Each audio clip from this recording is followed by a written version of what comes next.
I'm Amy Cherry. This local news is a service of Flagler County's Toyota dealer, Beaver Toyota, here to wow ya. A family living in fear. A convicted Volusia County murderer is back behind bars. Deputies say Jesse Adams Jr. of South Daytona faces a charge of child abuse for allegedly punching his 15-year-old stepdaughter multiple times in the face, giving her a bloody nose and a black eye. The allegations are grounds for a probation violation, so now he's behind bars without bond.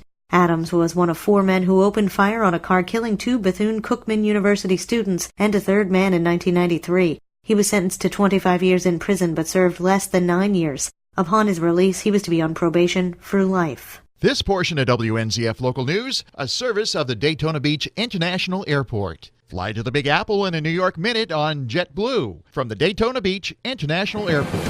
We are 10th highest in the state. That means our tax rate is higher than Palm Beach, Dade, it's higher than Orange. And Flagler County Schools Finance Director Tom Tant tells WNZF's Free for All Friday residents aren't getting a bang for their buck paying those high property taxes. What are our students receiving? Our students are receiving the 61st lowest dollars per student, and that's how the school district is funded. So we are receiving less money than 60 other districts in the state. So we're paying the highest taxes and we're receiving the less dollars per student. Tant adds while taxes have gone up, the amount going to students has stayed the same since the 2007-2008 school year.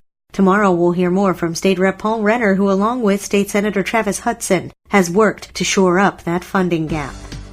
Flagler County Sheriff's deputies get involved after complaints from neighbors about fake merchandise sales. Tony Magoo reports. Well, all those Louis Vuitton purses and Michael Kors watches were phonies. The Flagler County Sheriff's Office took a 32-year-old multiple felon in for selling counterfeit merchandise and drugs out of his store, the Supernova Clothing and Shoe Store on Palm Coast Parkway. Thursday, Gerard Keaton Davis was arrested by the Sheriff's Special Investigations Unit with an assist from Homeland Security Investigations and charged with multiple felonies, including gun possession by a felon. Davis is an 8-time convicted felon who has served 2 previous state prison sentences in Florida related to various felony charges since 2011, including illegal narcotic sales. The sheriff's office started looking at this guy in early June, shortly after the store opened, after receiving numerous complaints about suspected drug activity. Davis will get to hold his grand opening in county jail, where he's been since Friday on $12,500 bail. For Flagler's Morning News, I'm Tony Magoo. The search for a new Bunnell City manager continues. John Arking has an update. Tuesday is the deadline for resumes for the Bunnell City manager position. Bunnell Vice Mayor John Rogers.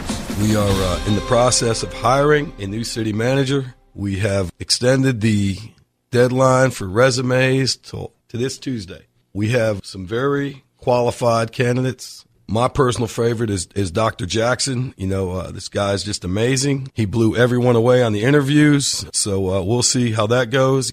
I'm just 20%. If we can get this fella in this community, everybody's going to fall in love with him. I mean, he's just energetic. He's got vision and passion. The position had originally been offered to candidate Martin Murphy, but several red flags came up during the negotiation process, and the council voted to keep looking. From the WNZF Newsroom, I'm John Arking. And now you're up to date on Flagler's Morning News. I'm Amy Cherry.